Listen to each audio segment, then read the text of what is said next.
probably like an English terminology, and I am actually English. So just in case you think, who's trying to do the bad English accent while doing Shakespeare, it's real. FYI. Okay, but don't I look cute? I mean, I got wings. Yes. Glitter. You look Glitter. adorable. But do you see that box in the back there? I need you to be there to make sure this works so everyone hears me. Okay, because it's all about you, right? Yes. British actresses. Fine, I'm gonna just give the housekeeping rules now in my fairy costume. So, please turn off your cell phones. And please know that the bathrooms are out there. And if you have a very adorable baby who wants to join in with the noise of all the fairies, please take them out because we love them, but we don't have enough wings for them too. Check. And there will be a 10-minute intermission in the middle. So, last thing. You can meet the cast out in the foyer after. We would love to see you. Just be aware that they have to take off their microphones before they get out there, so it might take a minute. But we so appreciate you being here. Thank you for supporting this play. You are going to have a great time. Just so you know, and you will know by the end of tonight if you don't know it now, Shakespeare is super fun, and we hope you have an awesome time tonight. So have a great time, and welcome to the show.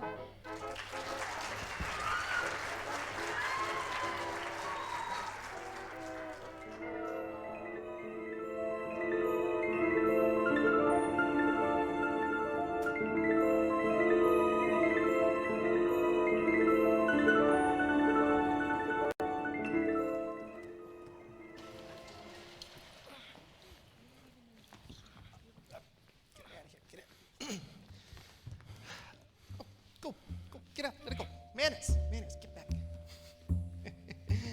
My fair Hippolyta, our nuptial hour comes on apace. 4 happy days brings in a new moon, but oh, how slow methinks this old moon wanes. 4 days will quickly steep themselves in night, 4 nights will quickly dream away the time, and then the moon, like to a silver bow new bent in heaven, shall behold the night of our solemnities. Go, Philomena, stir up the Athenian youth to merriments. Awake the point and nimble spirit of Moith. Hippolyta, I wooed thee with my sword, and I won thy love by doing thee injuries, but I will wed thee in another key, with pomp, with triumph, and with reveling, Happy be Theseus, our renowned duke. Thanks, Goodius. What is the news with thee? Full of vexation come I with complaint against my child, my daughter Hermia. Stand forth, Demetrius.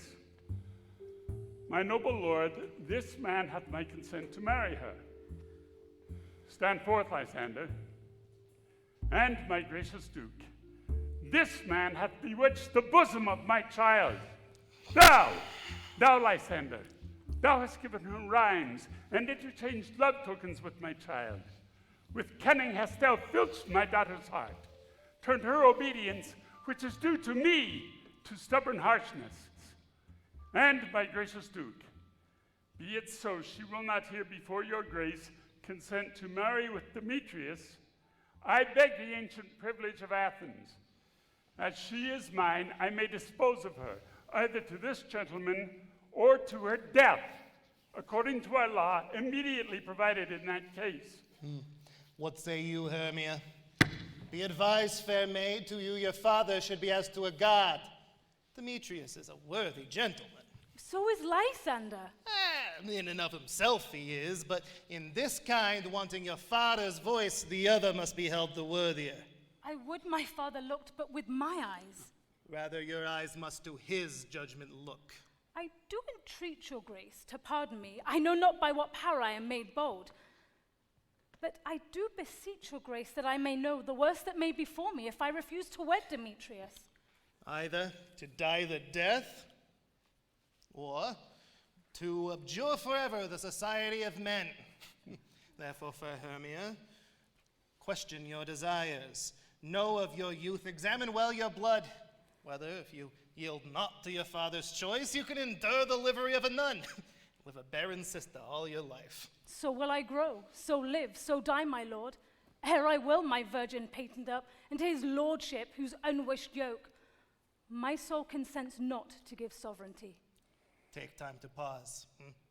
And by this next new moon, the sealing day betwixt my love and me, either on that day prepare to die for disobedience to your father's will, or else to marry Demetrius as he would. Or to, on Diana's altar, protest for high austerity and a single life. Relent, sweet Hermia, and Lysander, yield thy crazed title to my certain right. You have her father's love, Demetrius. Let me have Hermia's. Do you marry him? Scornful Lysander! True, he hath my love, and what is mine, my love shall render him, and she is mine! And all my right of her I do estate unto Demetrius. I am, my lord, as well derived as he, as well possessed. My love is more than his. My fortunes every way as fairly ranked, if not with vantage, as Demetrius is. And, which is more than all these boasts can be, I am beloved of beauteous Hermia. Why should I not then prosecute my right? Demetrius, I'll avouch it to his head, made love to Nedar's daughter Helena, and won her soul. And she, sweet lady, dotes, devoutly dotes in idolatry upon this spotted and inconstant man. I must confess I have heard as much, but come, Demetrius, and come, Aegeus. I have some private schooling for you both. As for you, fair Hermia, look you arm yourself to fit your fancies to your father's will, or else the law of Athens yields you up. Come now, Hippolyta, what cheer, my love? Demetrius and Aegeus, go along. I must employ you in some business. With duty and desire we follow you. How now, my love? Why is your cheek so pale? How chance the roses there do fade so fast? Belike for want of rain which I could well beteem them from the tempest of my eyes. The course of true love never did run smooth. Hear me, Hermia. I have a widow aunt, a dowager of great revenue, and she hath no child. Her house from Athens is remote 7 leagues, and she considers me as her only son. There, gentle Hermia, may I marry thee, and to that place the sharp Athenian law cannot pursue us. If thou lovest me then, steal forth thy father's house tomorrow night, and in the wood, a league without the town, where I did meet thee once with Helena, there I will stay for thee. My good Lysander, I swear to thee by Cupid's strongest bow, in that same place thou hast appointed me, tomorrow truly will I meet with thee. Keep promise, love. Look, here comes Helena. Godspeed, fair Helena, whither away? Oh, call you me fair? That fair again unsaved. Demetrius loves your fair, oh happy fair. Sickness is catching. Oh, were favor so yours would I catch, fair Hermia, ere I go. Teach me how you look, and with what art you sway the motion of Demetrius' heart. I frown upon him, yet he loves me still. Oh, that your frowns could teach my smiles such skill. I give him curses, yet he gives me love. Oh, that my prayers could such affection move. The more I hate, the more he follows me. The more I love, the more he hateth me. His folly, Helena, is no fault of mine. None but your beauty, would that fault were mine. Take comfort. He no more shall see my face. What? For Lysander and myself will fly this place. Helen, to you our minds we will unfold. Tomorrow night, a time that lover's flight does still conceal, through Athens' gates have we devised to steal. And in the woods, where often you and I, upon faint primrose beds were wont to lie, emptying our bosoms of their counsel sweet, there my Lysander and myself shall meet. And thence from Athens turn away our eyes, to seek new friends and stranger companies. Farewell, sweet playfellow, pray thou for us. And good luck grant thee, thy Demetrius. Keep word. We must starve our sight from lovers' food till morrow deep midnight. I will, my Hermia. Helena, at you, as you on him, Demetrius dote on you.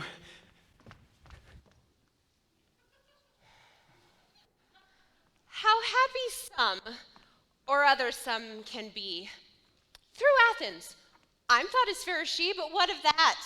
Demetrius thinks not so. He will not know what all but he do know, and as he errs doting on Hermia's eyes, so I admiring of his qualities. Oh, love looks not with the eyes, but with the mind. For ere Demetrius looked on Hermia's eyne, he hailed down oaths that he was only mine. When this hail some heat from Hermia felt, so he dissolved, and showers of olds did melt. Oh, I will go tell him of fair Hermia's flight. Then to the wood will he tomorrow night pursue her, and for this intelligence, if I have thanks, it is a dear expense. But herein mean I to enrich my pain, to have his sight thither and back again.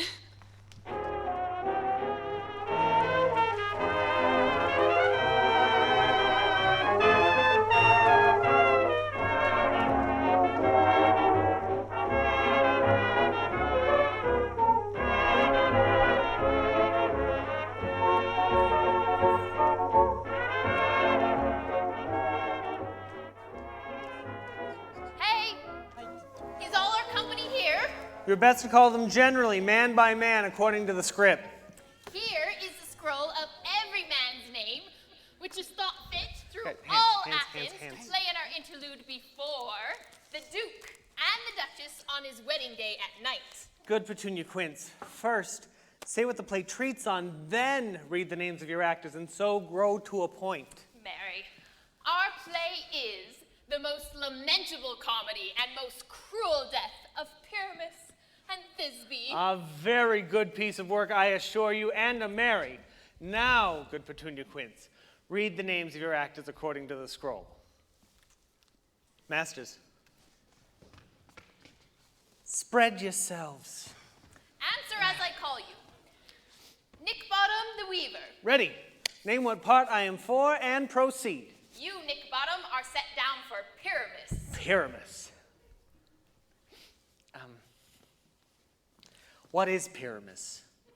I mean, a lover or a tyrant? A lover that kills himself most gallant for love. That will ask some tears in the true performing of it. If I do it, let the audience look to their eyes. I will move storms. I will condole in some measure. Now to the rest. But my true humor is for a tyrant. I could play Heracles rarely, or a part to tear a cat in to make all split. No. Name the rest of the players. This is Heracles' vein, a tyrant's vein, a lover's more condoling. Okay. Yeah. Francis Flute, the bellows mender. Here, Petunia Quince. Flute, you must take Thisbe on you. What is Thisbe? A wandering knight? It is the lady that Pyramus must love. Nay, Faith, let me not play a woman. I got beard coming. Gone. Why not? That is all one. You shall play it in a mask, and may speak as small as you will. Hey. And I may hide my face. Let me play Thisbe too. I'll speak in a monstrous little voice. Look. Thisne. Pyramus, my lover dear, my Thisbe dear and lady dear. No. You must play Pyramus, and Flute, you Thisbe. All right, well, proceed. Robin Starveling, the tailor. Here, Petunia Quince. Robin Starveling, you must play Thisbe's mother. Long Snout, the tinker. Here, Petunia Quince. You, Pyramus's father, myself, Thisbe's father, Snug the joiner, you the lion's part, and I hope here's a play fitting. All right. Have you the lion's part written? Pray you, if it be, give it me, for I am slow of study. You may do it extempore, for it is nothing but roaring. Hey, Petunia. Let me play the lion too. I will roar such that it will do any man's heart good to hear it. I will roar that the Duke will say, let him roar again, huh? Let him roar again. And you should do it to terribly. You would fright the Duchess and the ladies that they would shriek, and that were enough to hang us all. That would hang us all, every mother's son. Yeah, but I grant you, friends, that if you should fright the ladies out of their wit, they would have no other discretion than to hang us. But I will aggravate my voice, that I will roar you as gently as any sucking dove. I will roar you and to any nightingale. Arrrr. Arrrr. Arrrr. You can play no part but Pyramus.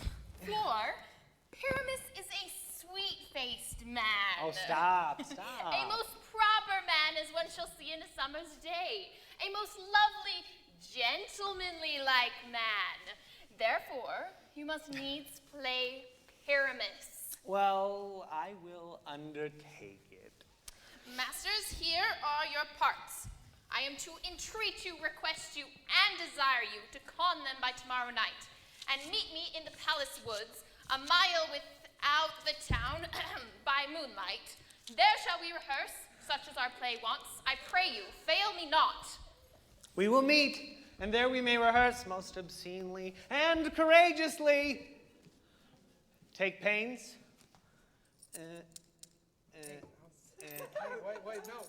Be perfect. Adieu. Hey, Petunia, wait up.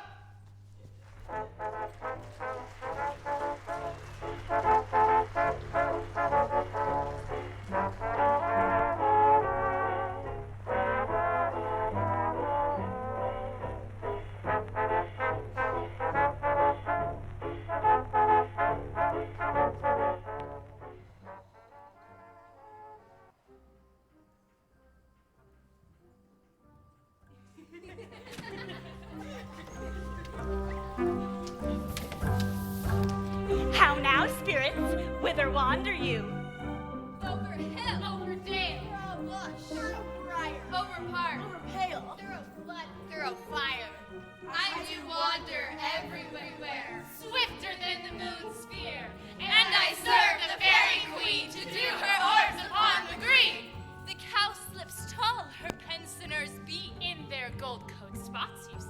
Those be rubies, fairy favors, and in their freckles live their savors. I must go seek some dewdrops here. A pearl in every cowslip's ear.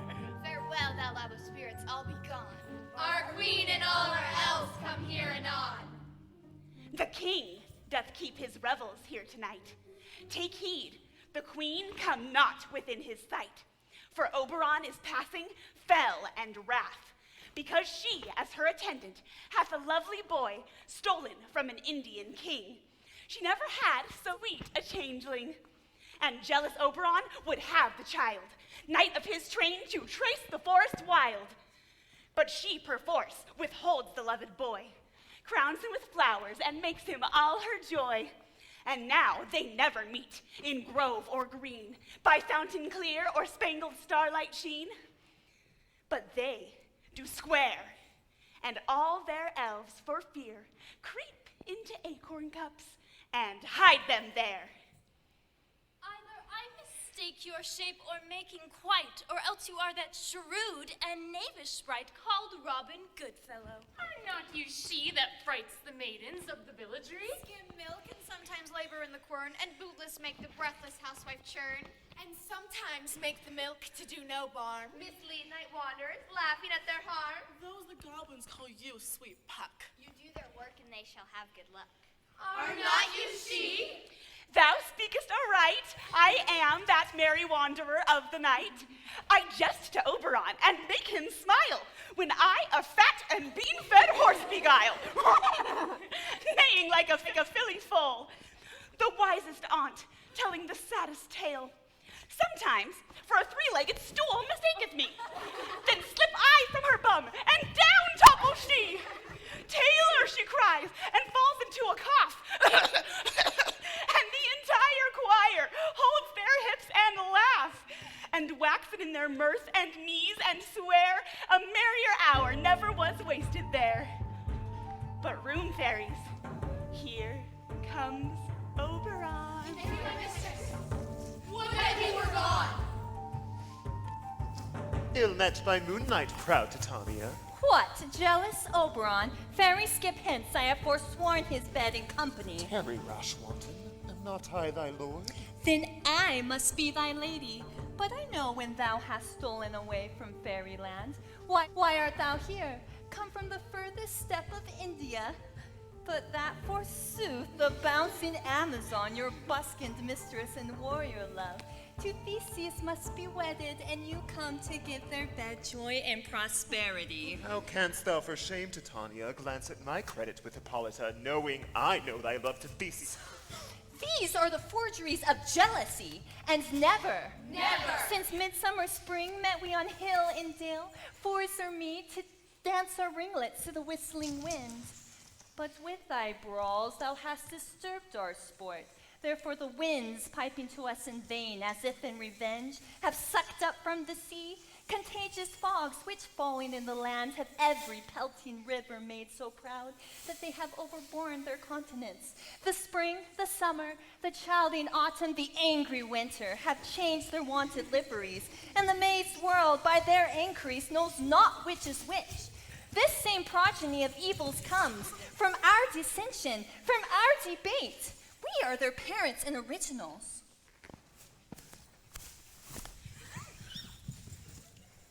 Do you mend it then? It lies in you. Why should Titania cross her Oberon? I do but beg a little changeling boy to be my henchman. Set thy heart at rest, the fairyland buys not the child of me.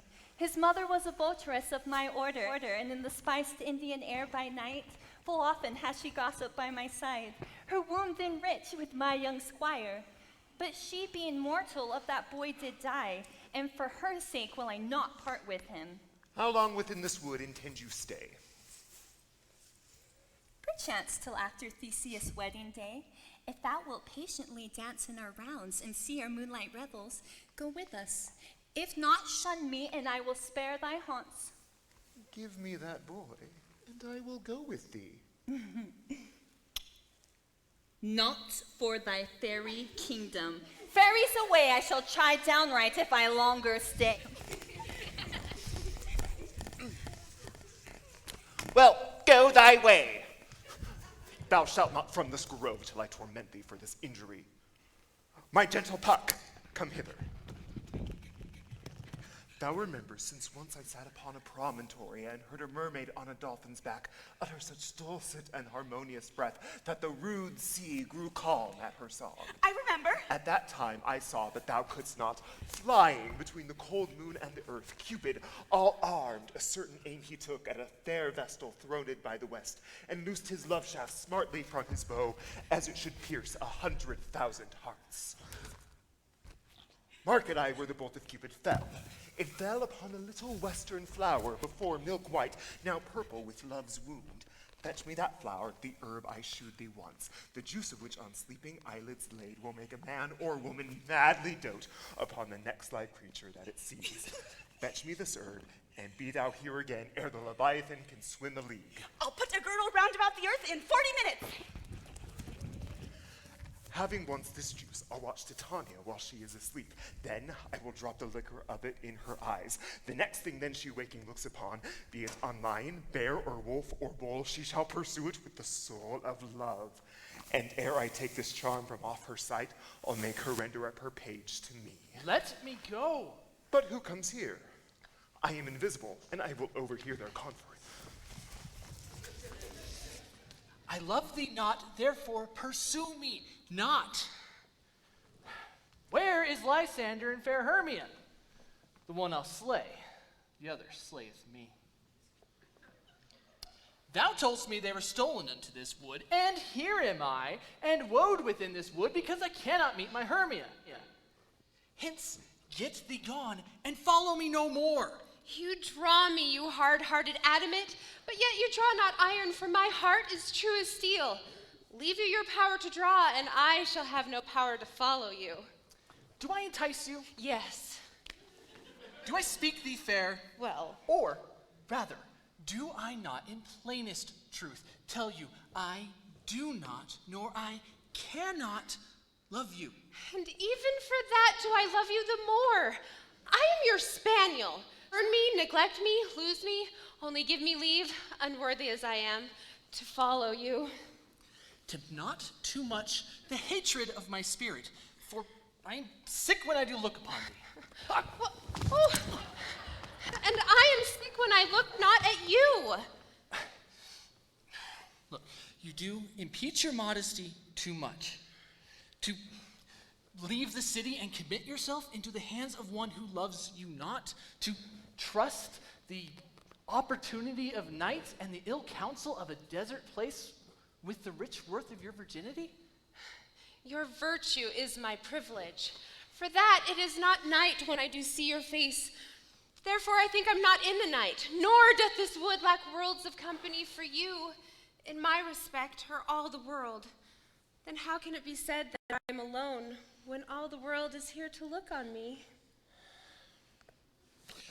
I'll run from thee and hide me in the brace and leave you to the mercy of beasts. Oh, the wildest hath not such a heart as you. Run when you will, the story shall be changed. Apollo flies and Daphne holds the chase. The dove pursues the griffin. Oh, the mild hind makes speed to catch the tiger. Roar! Bootless speed when cowardice pursues and valor flies. I will not stay thy questions. Let me go. Or, if thou wilt follow me, do not believe, but I will do thee mischief in the wood. Oh, I, in the temple, in the town, in field, you do me mischief. Fight, Demetrius. Your wrongs do set a scandal on my sex. We cannot fight for love as men may do. We should be wooed, and we're not made to woo. Oh, I'll follow thee and make a heaven of hell to die upon the hand I love so well.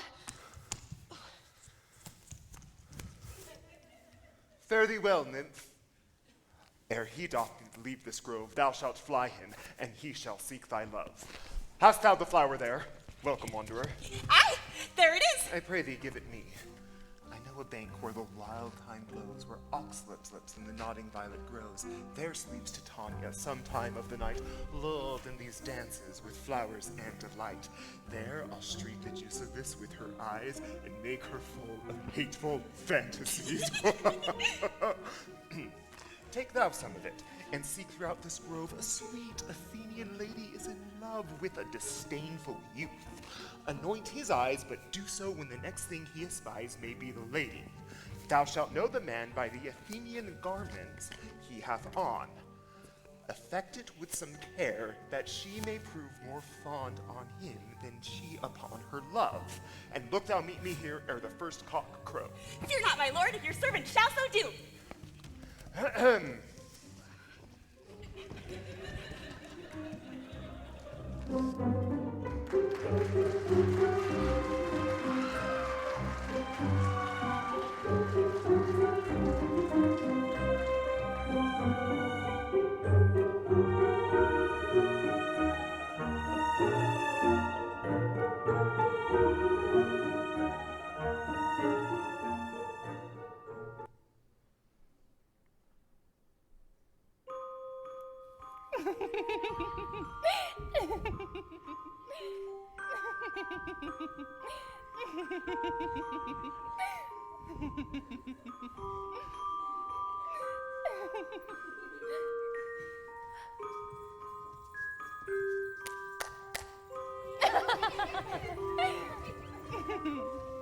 Come now, a roundel in a fairy song.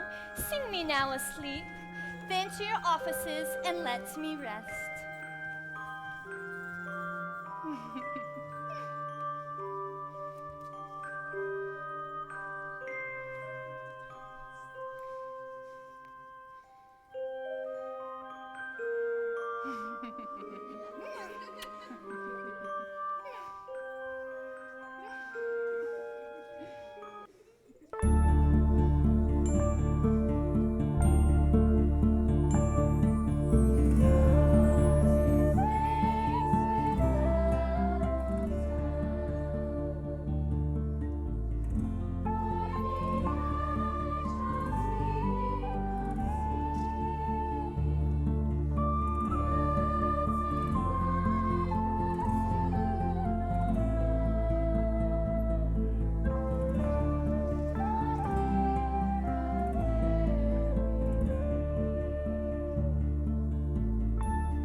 thou seest when thou dost wake, do it for thy true love's take.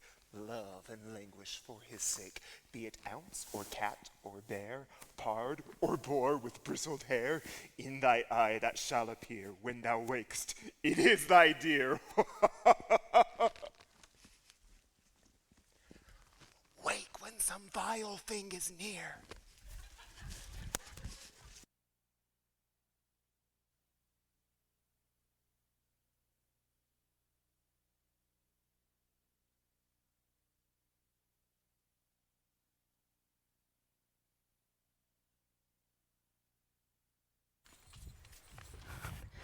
Fair love, you hate with wandering in the wood. And to speak truth, I have forgot our way. We'll rest us, Hermia, if you think it good, and tarry for the comfort of the day. Be it so, Lysander, find you out a bed, for I upon this bank will rest my head. One turf shall serve as pillow for us both. One heart, one bed, two bosoms, and one troth. Nay, good Lysander, for my sake, my dear, lie further off. Do not lie so near. Oh, take the sense, sweet of my innocence. Love takes the meaning in love's conference. I mean that my heart unto yours is knit, so that but one heart we can make of it. Then two bosoms interchained with an oath makes one bosom, two bosoms and one troth. Then lying by your side, no bedroom me deny, for lying so, Hermia, I do not lie. Lysander riddles very prettily. Now much beshrew my manners and my pride, if Hermia meant to say Lysander lied. But gentle friend, for love and courtesy, lie further off in human modesty. Such separation may well be said, becomes a virtuous bachelor and a maid. So far be distant, and good night, sweet friend. Thy love never alter till thy sweet life end. Amen. Amen to that fair prayer, say I. And then end life when I end loyalty. Here is my bed. Here is my bed. Here is my bed. Sleep, give thee all his rest. With half that wish, the wish's eyes be pressed.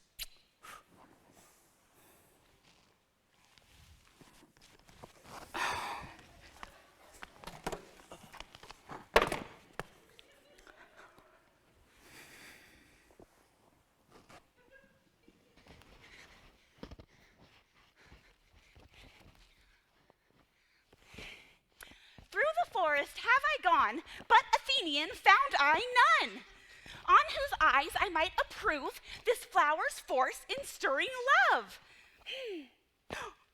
Night and silence. Who is here? Weeds of Athens he doth wear. This is he, who my master said despised the Athenian maid. And here, sleeping sound, ooh, on the dank and dirty ground. Aw, pretty soul, she durst not lie near this lack love, this kill courtesy. Churl, upon thine eyes I do throw all the power this charm doth owe. When thou wakest, let love forbid sleep his seat on thy eyelid. Now awake while I am gone, for I must now to Oberon. Stop! Stay, though thou kill me, sweet Demetrius. I charge the hints and do not haunt me thus. Will you, darkling, leave me? Do not so. Stay. On thy peril, I alone will go.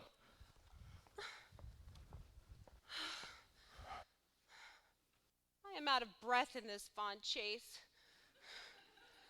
The more my prayer, the lesser is my grace. No. Happy is Hermia wheresoe'er she lies, for she hath blessed and attractive eyes. How came her eyes so bright? Huh? Anybody? Not with salt tears. If so, my eyes are oftener washed than hers. No, I am as ugly as a bear. For beasts that meet me run away fear, therefore no marvel, though Demetrius do, as a monster, fly my presence thus. But who is here? Lysander on the ground, dead or asleep. I see no blood, no wound. Oh, Lysander, if you live, good sir, awake. And run through fire I will for thy sweet sake. Transparent Helen, nature shows art, that through thy bosom I may see thy heart. Where is Demetrius? Oh, how fit a word, that vile name, to perish on my sword. Do not say so, Lysander, say not so. What, though he love your Hermia, Lord, what though? Yet Hermia still loves you. Then be content. Content with Hermia? No, I do repent the tedious minutes I with her have spent. Not Hermia, but Helena I love, who would not change a raven for a dove. The will of man is by reason swayed, and reason says you are the worthier maid. Wherefore was I to this keen mockery born? When at your hand did I deserve such scorn? It's not enough, young man, that I never, no, nor never can, deserve a sweet look from Demetrius' eye, but you must flout my insufficiency?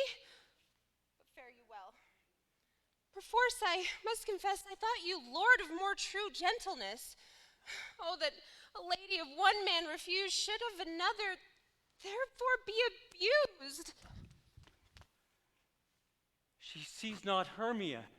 Hermia, sleepest thou there, and never mayest thou come Lysander near. All your powers address your love and might to honor Helen and to be her knight. Help me, Lysander, help me. Do thy best to pluck this crawling serpent from my breast. Oh, ay me, for pity, what a dream was here. Oh, Lysander, look how I do quake with fear. Methought a serpent eat my heart away, and you sat there smiling at his cruel prey. Lysander? What? Removed? Lysander? Lord? What? Out of hearing? Gone? No word? No sound? Alack, if you can hear me, speak. Where are you? I swoon almost with fear. No? Then I see that all is not nigh. Either death or you, I'll find immediately.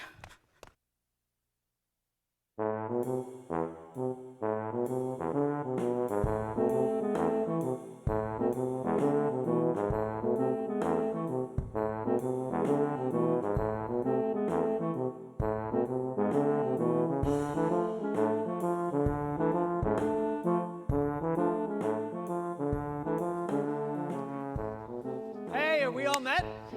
Pat, pat, and here is a marvelous convenient place for our rehearsal. We shall do it in action, as we shall do it before the Duke. Petunia Quince. What sayest thou, Bully Bottom? There are things in this comedy of Pyramus and Thisbe that will never please. First, Pyramus must draw a sword to kill himself, which the ladies cannot abide. How answer you that? By larking a perilous fear. Yeah. I believe we must leave the killing out in the end. Oh, no, not a whit. I have a device to make all well. Write me a prologue, and let that prologue seem to say that we will do no harm with our swords, and that Pyramus is not killed indeed. And for the more better assurance, tell them that I, Pyramus, am not Pyramus, but Bottom the Weaver. This will put them out of fear. Well, we shall have such a prologue. Oh, will not the ladies be afeard of a lion? Oh, I fear it, I promise you. Masters, you ought to consider with yourselves to bring in, God shield us, a lion among ladies is a most dreadful thing. For there is not a more fearful wild fowl than your lion living, and we ought to look to it. Well, then another prologue must tell that he is not a lion. Nay, but you must name his name, and half his face must be seen through the lion's neck, and he himself must speak through, saying thus, or to the same defect, ladies. Fair ladies, I would wish you, I would request you, I would entreat you not to fear, not to tremble, my life for yours. If you think I come hither as a lion, it were pity of my life. No, I am no such thing. I am a man as other men are, and there indeed let him name his name, and tell them plainly that he is Snug. Snug the joiner. Ah. Well, it shall be so, but there is two hard things. That is, to bring moonlight into a chamber, for, as you know, Pyramus and Thisbe meet by moonlight. Yeah. Well, doth the moon shine on the night we play our play? Yes, it doth shine that night. Well, then may you leave a casement of the great chamber window open, and the moon may shine in at the casement. Aye, or else one must come in with a bush of thorns and a lantern and say he comes to disfigure or to present the person moonshine. Yeah, okay. Then there is another thing. We must have a wall in the great chamber, for Pyramus and Thisbe says the story did talk through the chink of a wall. Yeah. One can never bring in a wall.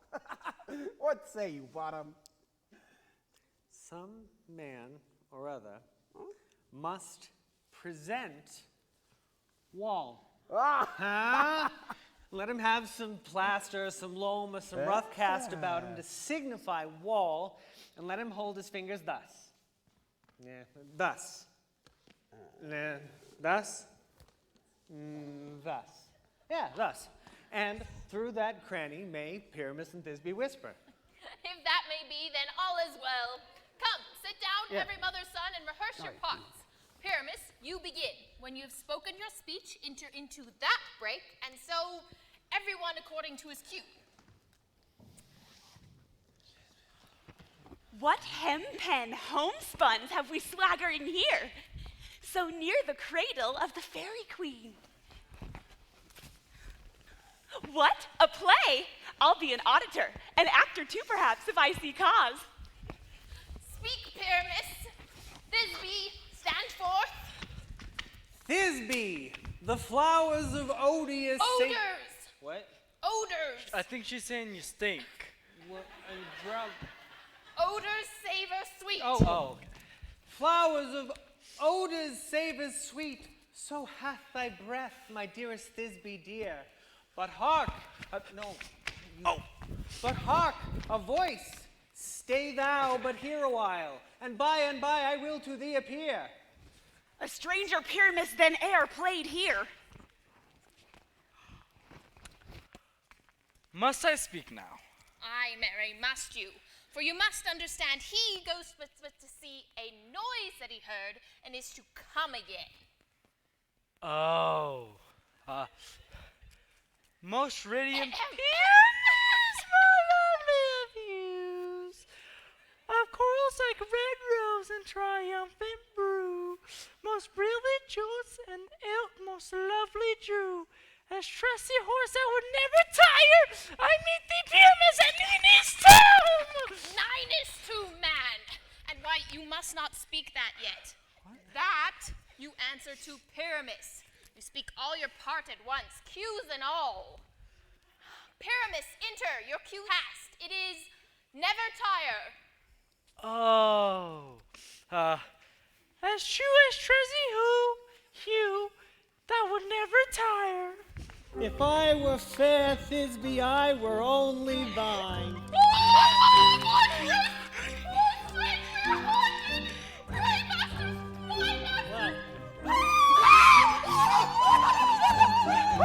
I'll follow thee. I'll lead thee about around, through bog, through bush, through brake, through briar.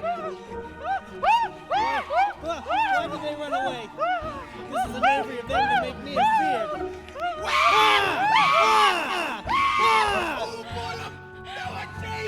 What do I see on thee? What do you see? You see an ass out of your own, do you? Yeah.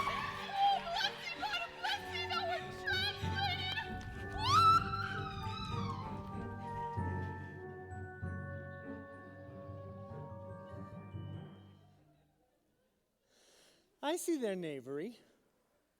this is to make an ass of me. To fright me if they could. But I will not stir from this place, do what they can. I will walk up and down here, and I will sing, that they may hear that I am not afraid. The woozle cock so black of hue, with orange tawny bill, the throstle with his note so true, the wren with little quill. What angel wakes me from my flowery bed? The finch, the sparrow, and the lark, the plain-song cuckoo gray, whose note full many a man doth mark, and dares not answer nay. For indeed, who would set his wit to so foolish a bird? Who would give a bird the lie, though he cry cuckoo? Never so. I pray thee. I Oh. pray thee, gentle mortal, sing again. Mine ears are much enamored of thy note, so are mine eyes enamored of thy shape. On the first view to say, to swear, I love thee.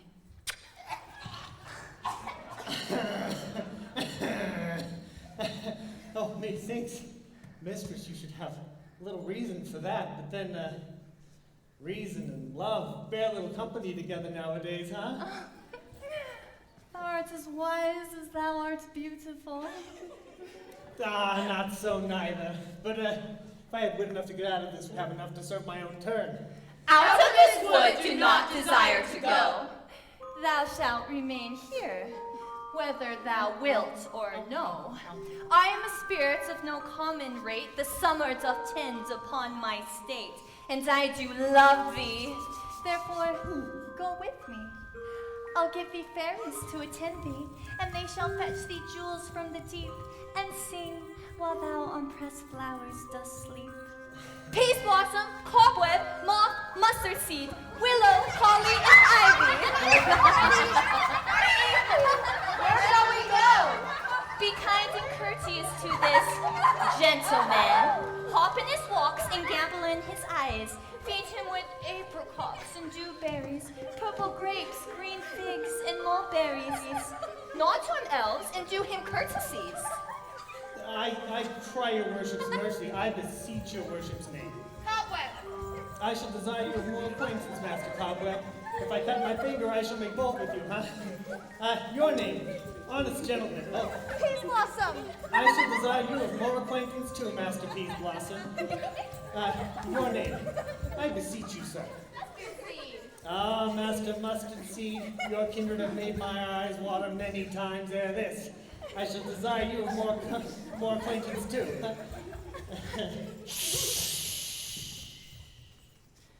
The moon, methinks, looks with a watery eye, and when she weeps, weeps every little flower, lamenting some enforced chastity. Oh. Tie up my love's tongue, bring him silently.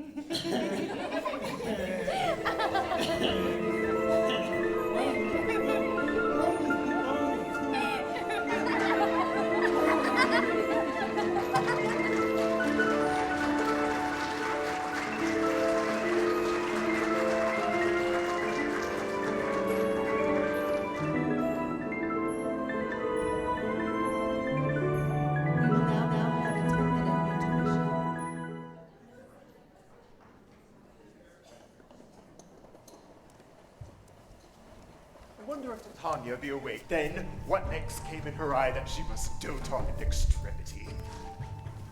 Here comes my messenger. How now, mad spirit, what night rule about this haunted grove? My mistress with a monster is in love.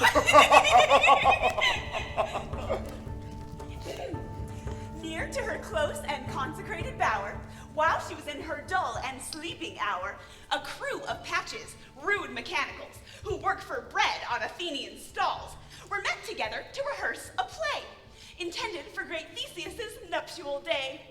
The shallowest thick-skin of the barren sort, who Pyramus presented in their sport, forsook his scene, and entered in a break. When I did him at this advantage take, an ass's knoll I placed on his head. Anon, his Thisbe must be answered, and forth my mimic comes. And at his sight, away his fellows fly. I led them on in this distracted fear, and poor Pyramus just stood, translated there. And at that moment, so it came to pass, Titania waked, and straightway loved an ass.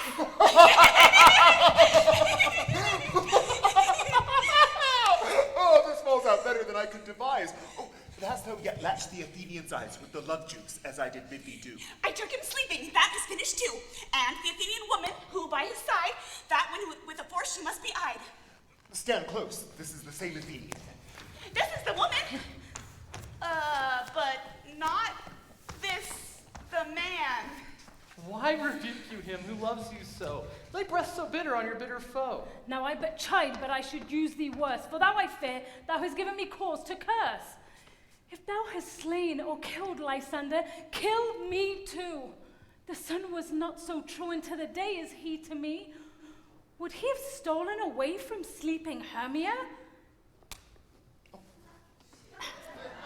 It cannot be, but thou hast murdered him. So would a murderer look so dead, so grim. That so should the murdered look, and so should I pierce through the heart with your stern cruelty. Yet you, the murderer, look as bright, as clear as yonder Venus in her glimmering sphere. What is this to my Lysander? Where is he? Good Demetrius, wilt thou give him to me? I had rather give his carcass to my hounds. Out, dog, out, cur! Thou drivest me past the bounds of maiden's patience. If thou hast slain him then, henceforth be never numbered among men. You spend your passion on a misprized mood. I am not guilty of Lysander's blood, nor is he dead, for aught that I can tell. I pray thee then tell me that he is well. And if I could, what would I get therefore? The privilege to see me no more. And from thy hated presence part I so. See me no more, whether he be dead or no.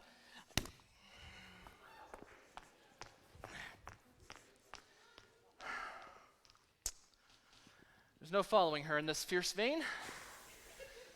Hence, here for a while will I remain.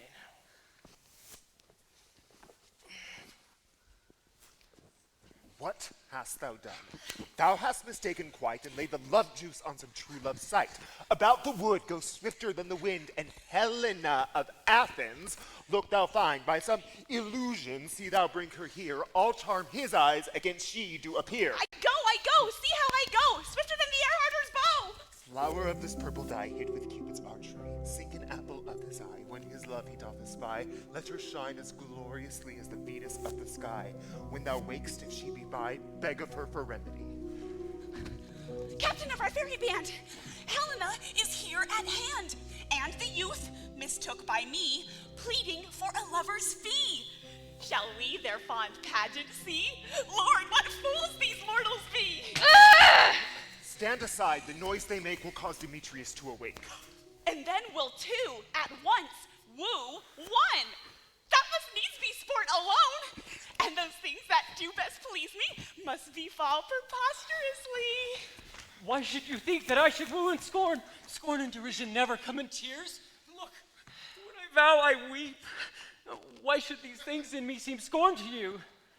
You do advance your cunning more and more.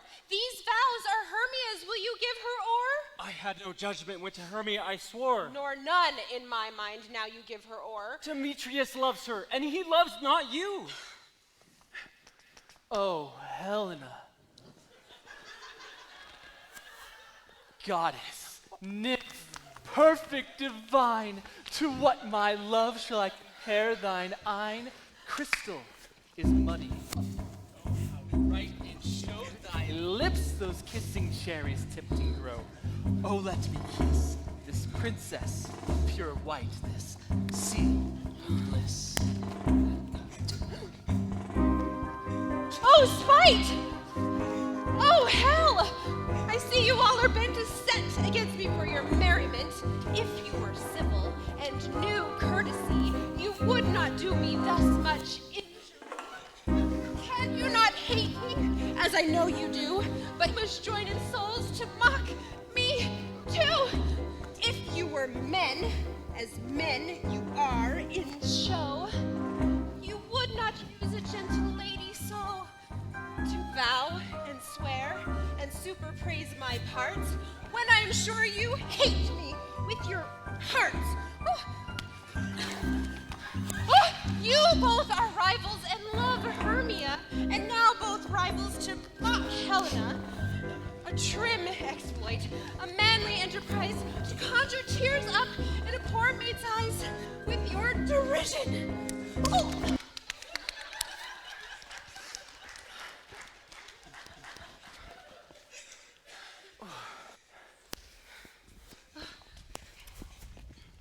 You are unkind, Demetrius. Be not so, for you love Hermia. This you know, I know. And here, with all goodwill, with all my heart, in Hermia's love, I yield you up my part, and yours of Helena to me bequeath, whom I do love, and will do till my death. Oh, never did mockers waste more idle breath. Lysander, keep thy Hermia. I will none. If e'er I loved her, all that love is gone. My heart to her but as guest-wise sojourned, and now to Helen.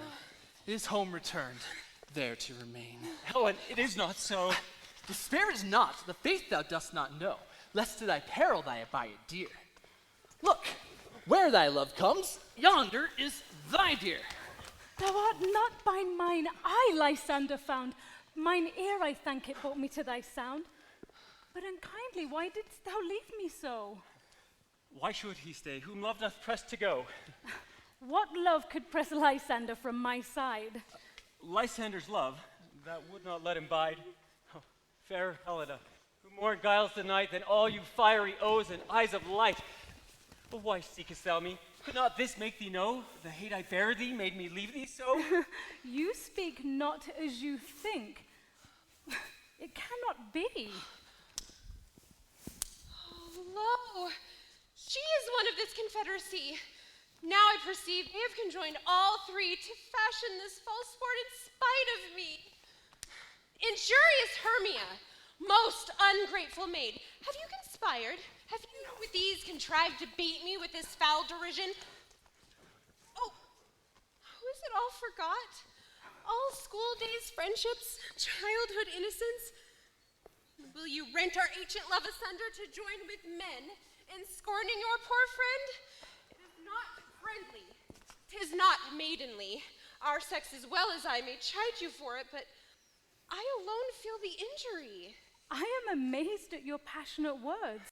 I scorn you not. It seems you scorn me. Oh, have you not set Lysander, as in scorn, to follow me and praise my eyes and face, and made your other love, Demetrius, who even now did spurn me with his foot, to call me goddess, nymph, divine and rare? But by your setting on, by your consent, what? Though I be not so in grace as you, so hung upon with love, so fortunate, miserable most to love unlove, this you should pity rather than despise. I understand not what you mean by this. I do persever. Counterfeit sad looks, make mouths upon me when I turn my back, wink each at other, hold the sweet jest up, but fare you well. 'Tis partly my own fault, which death or absence soon shall remedy. Oh, stay, gentle Helena, hear my excuse. My love, my life, my soul, fair Helena. Oh, excellent. Sweet, do not scorn her so. If she cannot entreat, I can compel. Thou canst compel no more than she entreat. Thy threats have no more strength than her weak prayers. Helen, I love thee. By my life I do. I say I love thee more than he can do. If thou sayest so, withdraw and prove it too. Quick, come. Lysander, where to tends all this? Hang off, thou cat, thou bird, thou vile thing. Let loose, or I will shake thee from me like a serpent. Why have you grown so rude? What change is this? Sweet love. Thy love? Out, Johnny Tartar, out! Out, loathed medicine, hated potion, hence!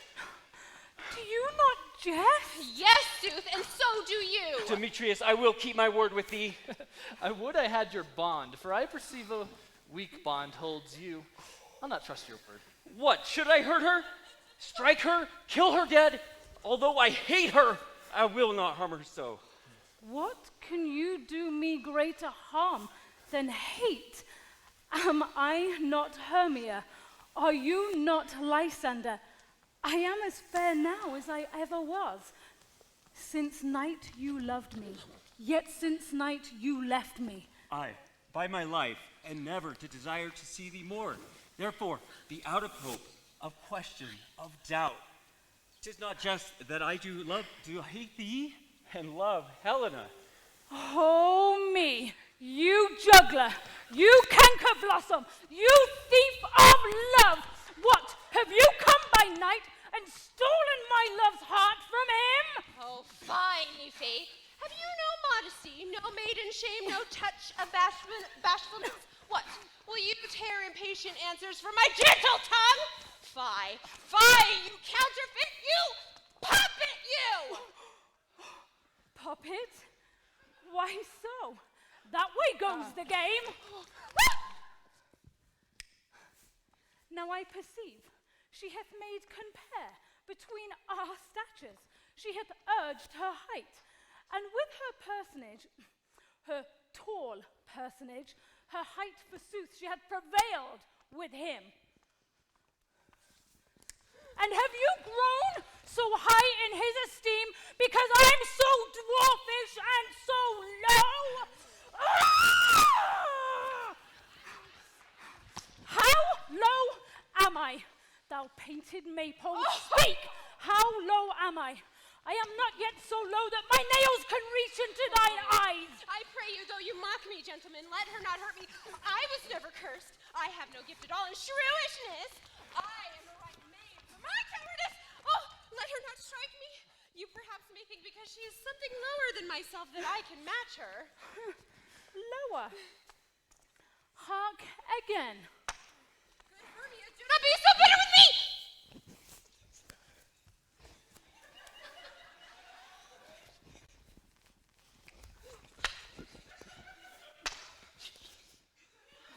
I evermore did love you, Hermia. Never keep your counsel, never wronged you. Save it for love unto Demetrius. I told him of yourself into this wood. He followed you. For love, I followed him, but he hath chid me hence and threatened me to strike me, spurn me, nay, to kill me too.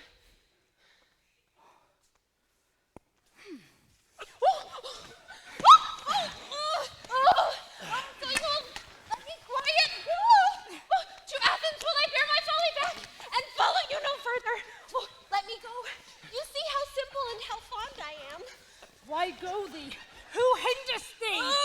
A foolish heart that I leave here behind. What, with a Lysander? With Demetrius. Fear not, she shall not harm thee, Helena. No, sir, she shall not, though you take her part. Oh, when she is angry. She is keen and shrewd. She was a vixen when she went to school. And though she be but little, she is fierce. Little again. Nothing low and little. Why do you suffer her to flout me thus? Let me come to her. Get you gone, you dwarf! You minimus of hindering not grass maid! You bead! You acorn! You are too officious on behalf of her that scorns her services. Let her alone. Speak not of Helena, take not her part. For if thou intend so little show of love to her, thou shalt abide it. Now she holds me not. Now follow, if thou darest, to try what's right. If thine or mine is most in Helena. Follow? I'll go with thee, cheek by jowl.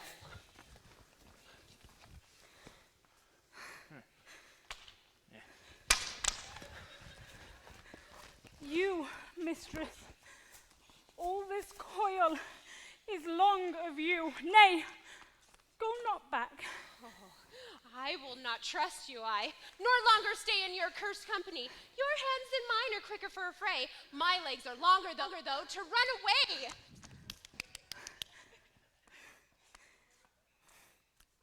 amazed, and I know not what to say.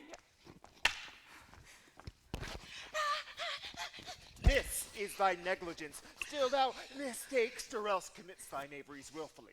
King of Shadows, believe me, I mistook. Did not you tell me I should know the man by the Athenian garment he had on?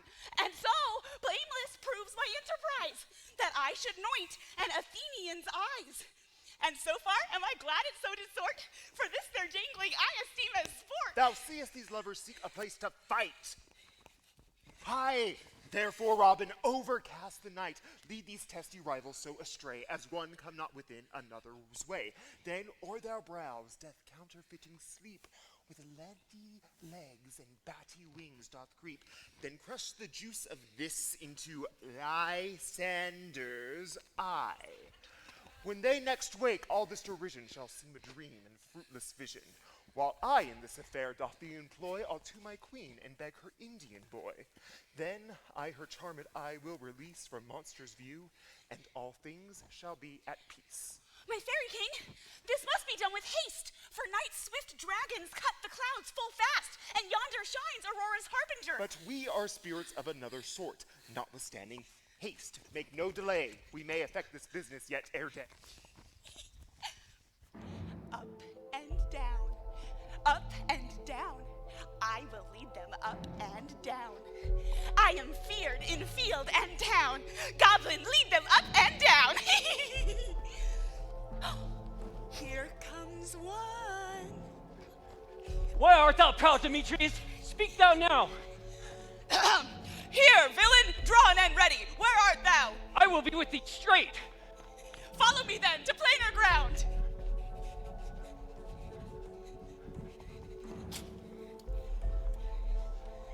Lysander, speak again. Thou coward, thou runaway, art thou fled? Speak. In some bush? Where dost thou hide thy head? Thou coward, art thou bragging to the stars, saying that thou lookest for wars but wilt not come? I'll whip thee with the rod. He is defiled that draws a sword on thee. Yeah, art thou there? Follow my voice. We'll try no manhood here. He goes before me and still dares me on when I come where he calls. Then he is gone. The villain is much lighter heeled than I. I followed fast, and faster he did fly. The fallen am I. And here will rest me.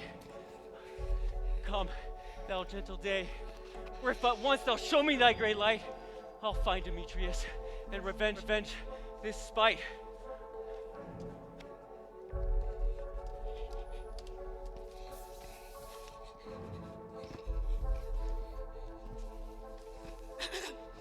Ho, ho, ho, coward! Why comest thou not? Hide me if thou dare. For well I wot thou runst before me, shifting every place, darest not stand, nor look me in the face. Where art thou now? Come hither! I am here! Nay, then thou mockest me.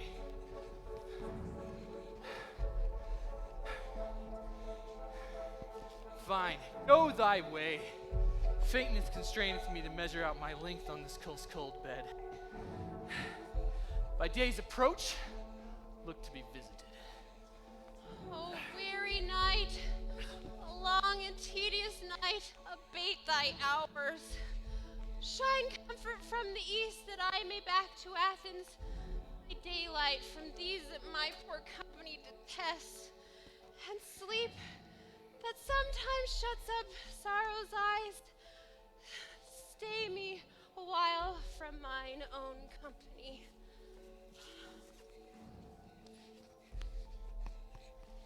Comest but three. Now comes one more. Two of both kinds make up four. Here she comes, poor and sad.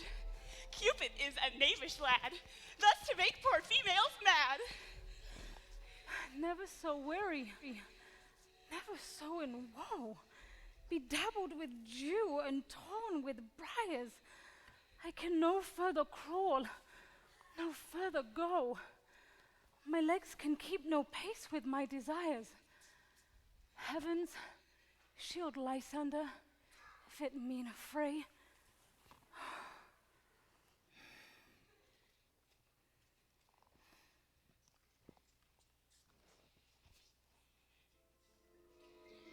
On the ground, sleep sound, I'll apply to thine eye gentle lover's remedy. When thou wakest, thou takest true delight in thy former lady's eye. Jack shall have Jill, naught shall go ill. The man shall have his mare again, and all will be well.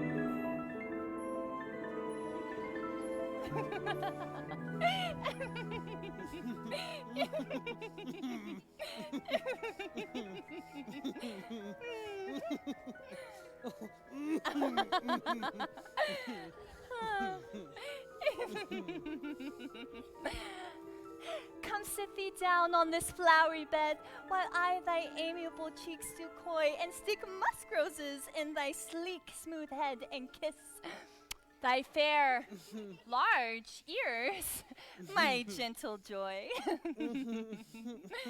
Huh? Oh. Where's Peas Blossom? Peas Blossom, where's...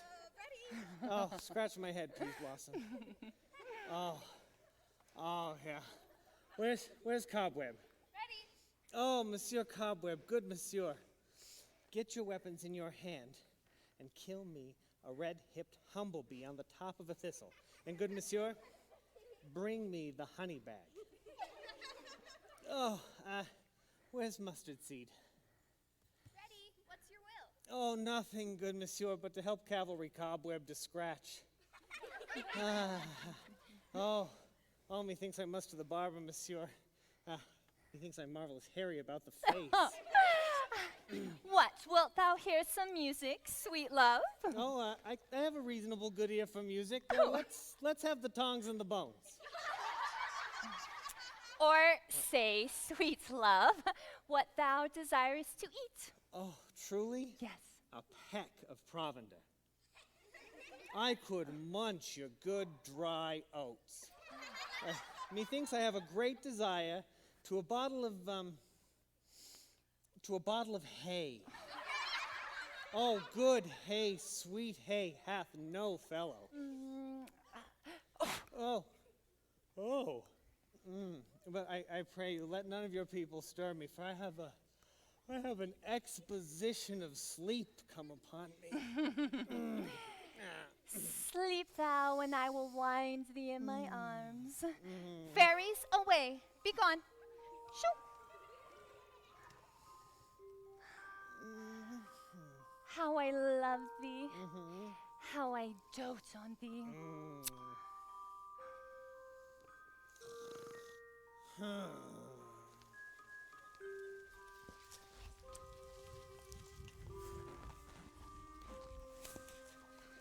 Welcome, good Robin. Seest thou this sweet sight? Her dotage now do I begin to pity, for meeting her of late behind the wood, seeking sweet favors from this hateful fool, I did upbraid her and fall out with her. And she in mild terms begged my patience. I then did ask of her changeling child, which she straight gave me, and bid her fairy bear him to my bower in fairyland. And now I have the boy, I will undo this hateful imperfection of her eye. And, Robin, take this head off the scalp of this Athenian swain, that he, awaking when the others do, may think no more of this night's accidents, but as a fierce vexation of a dream. But first, I will release the fairy queen. Be as thou wast wont to be. my Titania, wake you, my sweet queen. Oh, my Oberon! What visions have I seen? Methought I was enamored of an ass. There lies your love. How came these things to pass? How I do loathe his visage now. Silence a while. Robin, take off this head.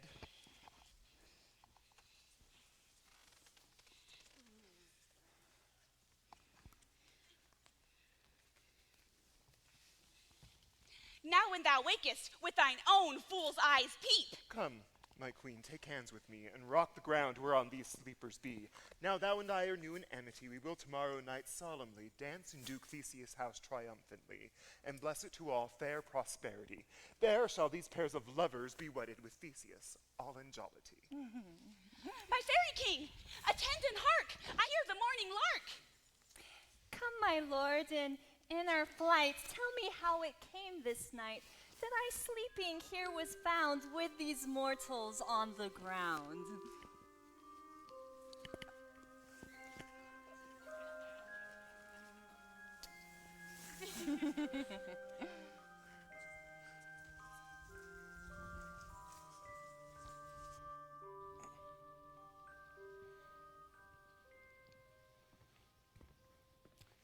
And since we have the vaward of the day, we will, fair queen, up to the players' green, where we shall mark the musical confusion of clubs and echo in conjunction. Huh? I never heard so musical a discord, such sweet thunder.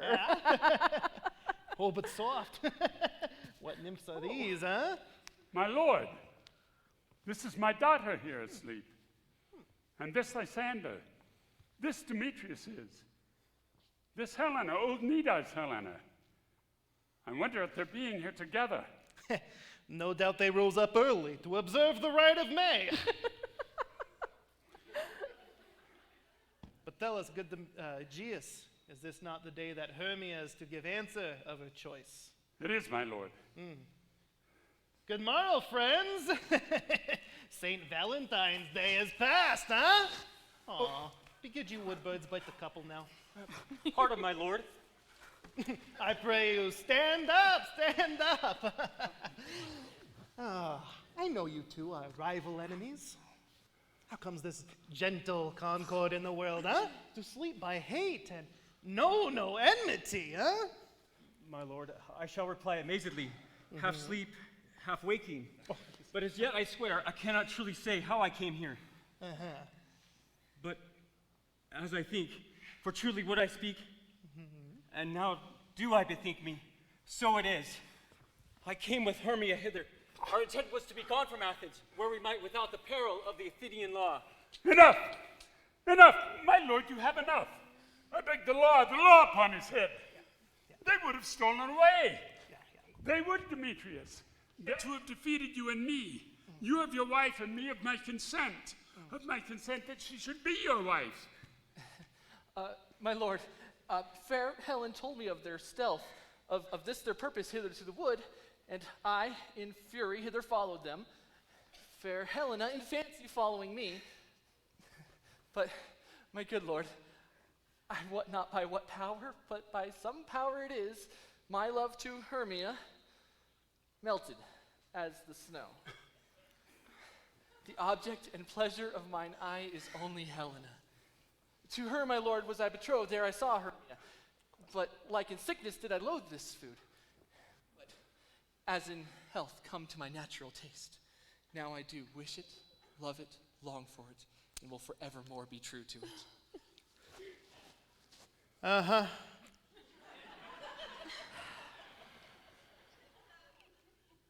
Fair lovers, you are fortunately met. Of this discourse we shall hear no more anon. Aegeus, I will overbear thy will, for by and by with us in the temple these couples shall eternally be knit. Away with us to Athens, 3 by 3. We'll hold a feast in great solemnity. Come, Hippolyta.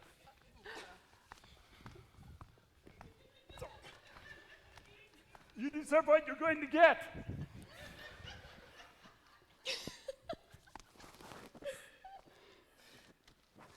These things seem small and undistinguishable. Like when everything seems double-sided, like when my eyes feel parted. Oh, me thinks so too. And I have found Demetrius like a jewel, mine own and not mine own. Are we sure that we are awake? Because it seems that we yet sleep, we dream. Do not you think the Duke was here and bid us follow him? Yes, and my father. And Hippolyta. And he did bid us follow to the temple. Then we are awake, and let us follow him. And by the way, let us recount our dreams.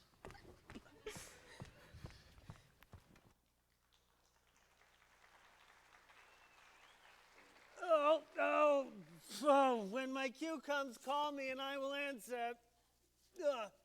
My next is most fair Pyramus.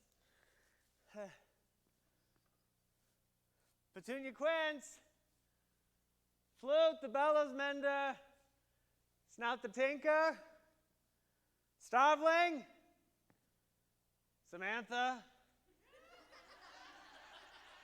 I don't even know a Samantha. God's my life. Stolen Hanson left me here asleep. I have had a most rare vision. I have had a dream past the wit of man to say what dream it was. Man is but an ass if you go about to expound this dream. Methought I was, no man can say what, but methought I was, and methought I had,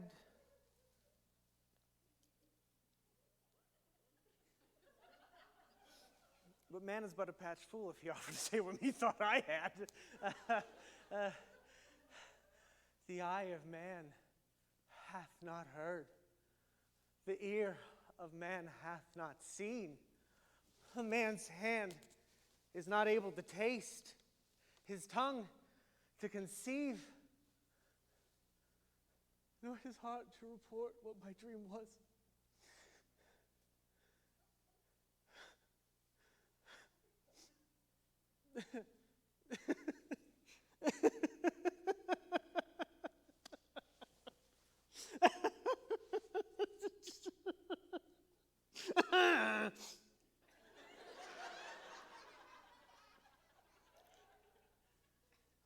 I will get Petunia Quince to write a ballet of this dream.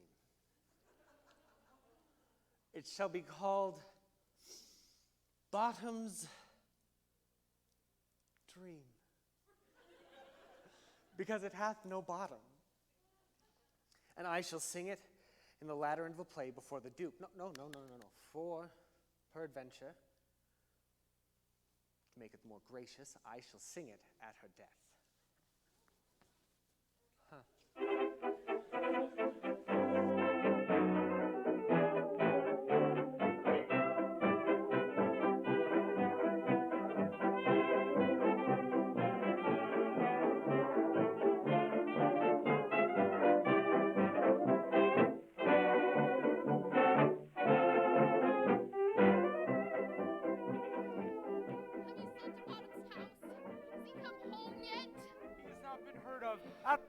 Is transported.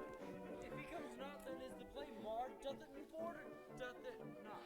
It is not possible.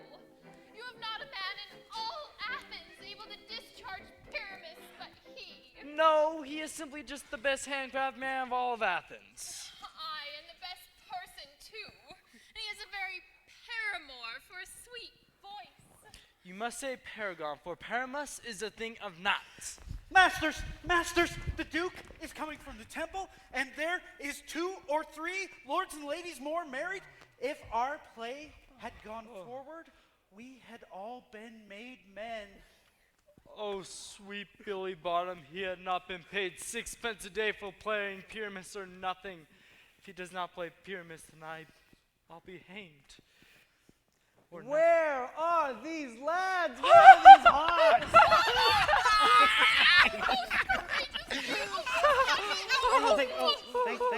Thank you. masters, I am to discourse wonders, but ask me not what, for if I tell you I am no true Athenian. Oh, I'll tell you everything, right as it fell out. Tell us, sweet bottom.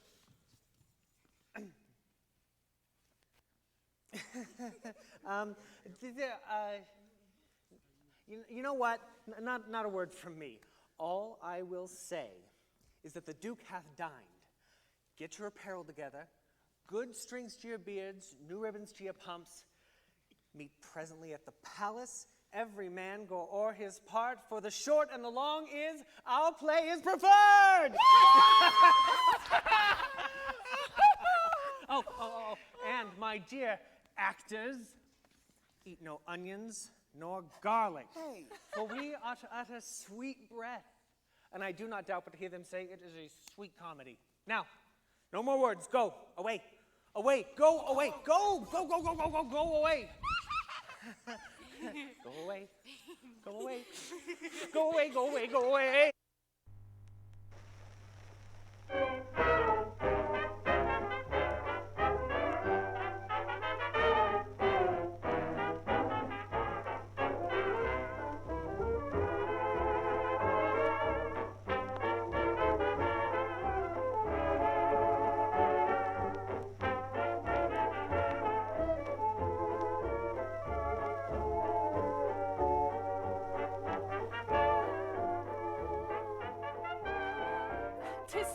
My Theseus, that these lovers speak of. Is more strange than true. I might never believe these antique fables nor these fairy toys. Lovers and madmen have such seething brains, such shaping fantasies that apprehends more than cool reason ever comprehends. But all the story of the night told over, and all their minds transfigured so together, more witnesseth than fancy's images, and grows to something of great constancy, but howsoever strange and admirable. But here come the joyful lovers now, full of joy and mirth. Joy, gentle friends, joy and fresh days of love accompany your hearts. But come, what masks, what dances shall we have? Where is our usual manager of mirth? Is there no revels at hand? What about a play to wear away the anguish of a torturing hour? Call Philomena. Theseus. Pray, what abridgment have you for this evening? How are we to wear away the lazy hour, if not with some delight? There is a brief how many sports are ripe. Make choice of which your highness will see first. The battle of the centaurs to be sung by an Athenian eunuch to the harp. We'll have none of that.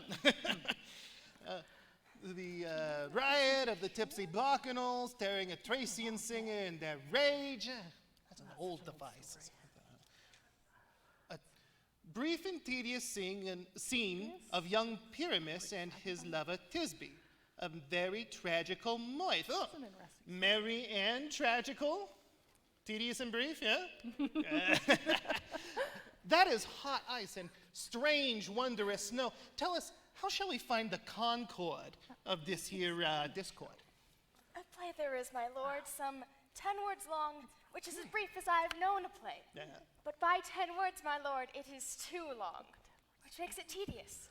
For in all the play, there's not one word apt, one player fitted, and tragical, my noble lord, it is. For Pyramus therein doth kill himself, which I must confess, when I saw rehearsed, made mine eyes water. But more merry tears, a passion of loud laughter, never shed. And who are they that do play it? Hard-handed men that work in Athens here, which have never labored in their minds till now. And we shall hear it. Go, bring them in. Take your places, ladies. Oh, goodness. So please your grace, the prologue is addressed. Let her approach. If we offend, it is with goodwill. That you should think we come not to offend, but with goodwill. To show our simple skill, our true intent is, all for your delight. We are not here. The actors are at hand, and by their show you shall know all that you are like to know. Indeed, she hath played on her prologue like a child on a recorder, a sound but not in government. Yeah. Who is next? Gentles, perchance you wonder at our show, but wonder on, till truth make all things plain. This man is Pyramus, if you would know. This beauteous lady Thisbe, his certain. This man with lime and rough cast doth present wall, that vile wall which did these lovers sunder, and through walls chink. Poor souls they are content to whisper, at the which let no man wonder. This man with lanthorn and bush of thorns presenteth moonshine, for if you will know, by moonshine these lovers thought no scorn to meet at Ninus' tomb, there to woo. This grisly beast, Lionhide by name, the trusting Thisbe, coming first by night, did scare away, or rather did affright.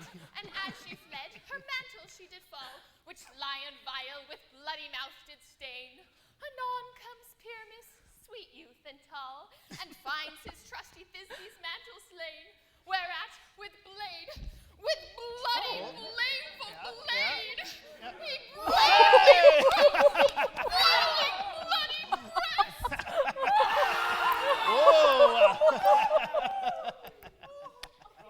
And Thisbe, tearing in mulberry shade, his dagger drew and died. For all the rest, let lion, wall, moonshine, and lovers twain at large discourse, while here they do remain.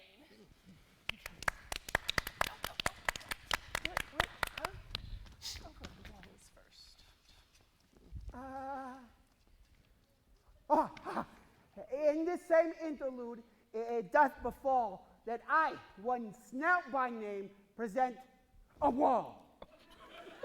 And such a wall as I would have you think had in it a crannied hole or chink, through which the lovers, Pyramus and Thisbe, often whisper very secretly, this loam, this rough cast, and this stone doth show that I am that same wall. The truth is so, and this the cranny is, right and sinister, through which our fearful lovers are to whisper. Hey, do you desire in lime cats to speak better? This is the wittiest partition that ever I heard discourse, my lord. Oh, but Pyramus approaches the wall, silence. O night, that ever art when day is not. O night, alack, alack, alack. I fear my Thisbe's promise is forgot. And thou, O wall, O sweet, O lovely wall, that stands between her father's ground and mine, thou wall, O sweet, O lovely wall, show me thy chink, that I may blink through with mine eye. Thanks, courteous wall. Jove shield thee well for this. But what see I? No Thisbe do I see. O wicked wall, through whom I see no bliss. Cursed be thy stones for thus deceiving me. The wall be insensible, methinks should coice again, eh? No, indeed, sir, he should not. For you see, deceiving me is Thisbe's cue. She is to enter now, and I am to spy her through the wall. It will fall out pat as I told you. Yonder she comes. Oh, wall. Oh, wall. How often have I moved? For parting my fair Pyramus and me, I have often kissed thy cherry lips on thy stone walls with a lot of hair on them. I kiss them a lot. I'm sorry, buddy. Hark! I see a voice. Now will I to the chink to spy, and I can hear my Thisbe's face. Thisbe! My love, I think. Think what thou wilt, I am thy lover's grace, and like Limander am I trusty still. And like Helen me fates me kill. Oh, kiss me through the hole of this vile wall. What? I don't want to kiss him. Oh, kiss me through the hole of this vile wall. Oh. I kissed the walls. There you go. Okay. I kissed the walls whole, not your lips at all. Wilt thou at Ninny's tomb meet me straightway? Tight life, tight death, I come without delay.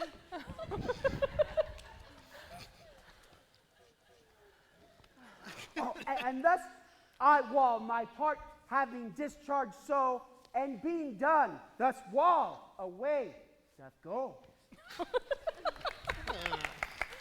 And now is the mural down between the two lovers. This is the silliest stuff that ever I heard. Oh, yeah. Oh, but here come two noble beasts now, a man and a lion. You ladies, you, whose gentle hearts do fear, the smallest monstrous mouse that creeps on floor, may now, perchance, both quake and tremble here, when lion rough in wildest rage doth roar. Then know that I once snubbed the joiner am, a lion fell, nor else no lion's dam. For if I should, as lion come in strife into this place, 'twere pity on my life. A gentle beast and of a good conscience. Eh? The very best of the beasts that e'er saw, my lord. Oh yeah. This lion is a very fox for his valor. Aye, and a goose for his discretion. Oh, now let us listen to the moon. This lanthorn doth the horned moon present. He should have worn the horns on his head. Oh, he is no crescent. And his horns are hidden within the circumference, huh? This lanthorn doth the horned moon present, for I, the man in the moon, do seem to be. I am aweary of this moon. What he would change! Yeah, proceed, moon! Yeah. All that I'm trying to tell you is this lanthorn is the moon. I, the man in the moon, this thorn bush is my thorn bush. All these things should inside the lanthorn, because all these things are inside the moon. Yeah, of course. Oh, but silence, here comes Thisbe.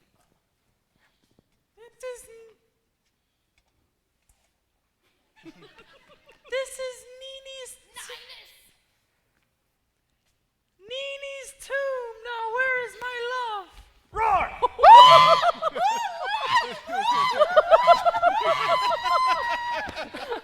Well roared, lion. Well run, Thisbe. Well shown, moon. And anon comes Pyramus. Sweet, sweet moon, I thank thee for thy sunny beams. I thank thee, moon, for shining now so bright. For by thy gracious golden glittering gleams, I trust to take of truest Thisbe's sight. But stay, O spite. But mark, poor Canite, what dreadful dole is here? Eyes do you see? How can it be, O dainty duck, O dear? Thy mantle good? What? Stained with blood? Approach, ye furies fell. Fates, come, cut thread and thrum. Quail, crush, conclude, and quell. His passion and the death of a dear friend would make one close to being sad. Be true, my heart, but I pity the man. Wherefore, nature, didst thou lion's frame, since lion vile hath here deflowered my Whoa! devoured my dear, which was the fairest dame, that lived, that loved, that liked, that looked with cheer. Come, tears, confound, out sword, and wound the pap of Pyramus, I that left pap, where heart doth hap. Thus die I, thus.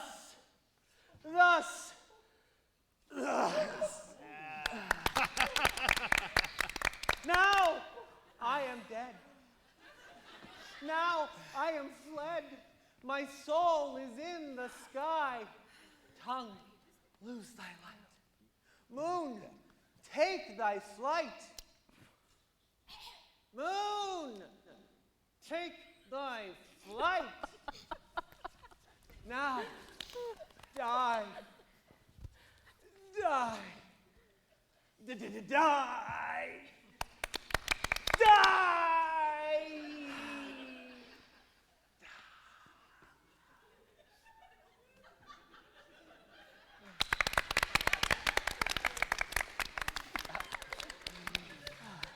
With the help of a surgeon, he might yet recover. And prove an ass. But how chance Moonshine is gone before Thisbe comes back and finds her love? She'll find him by starlight. But here comes Thisbe, and her passion ends the play. Methinks she should not use a long one for such a pyramus. I hope she'll be brief. Dead my love, dead my dove, arise, arise, speak, speak. Dumb? I must cover thine eyes, my lanto. Okay. Lips and cherry nose and cowslip cheeks are gone, are gone, are gone. Sisters three, come! Come to me with white hands, lay them in gore. For you have taken my fair Pyramus and me. You have cut his string, and now he is dead. Lips say nothing. Come, trusty sword. Come, impressive bro. This Thisbe's end. Adieu. Adieu. Adieu.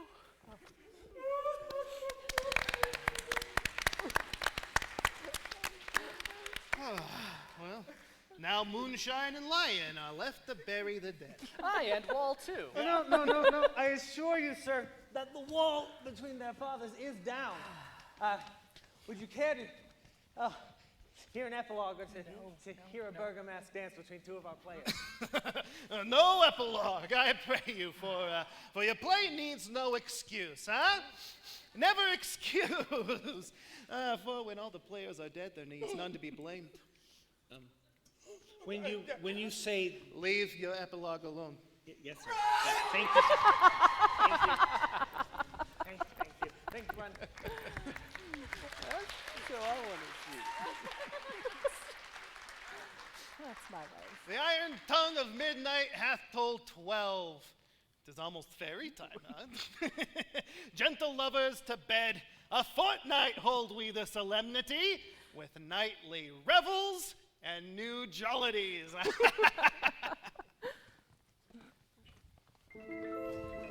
Now it is the time night, where the graves all gaping wide. Everyone lets forth his sprite, down the churchway paths to glide. And we fairies that do run by the triple Hecate's team, from the presence of the sun, following darkness like a dream. Now our frolic, not a mouse, shall disturb this hallowed house. I am sent with broom before, to sweep the dust behind that door. Through the house gathering light by the dead and drowsy fire, every elf and very sprite hath as light as bird through briar, and this ditty after me, sing and dance it trippingly. First rehearse your song by rote, in each word a warbly note. Hand in hand with fairy grace, let us sing and bless this place.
Now until the break of day, through the house each fairy stray, through the palace give sweet peace, and the owner in it blessed ever shall in safety rest. Trip away, make no stay, meet me all by break of day.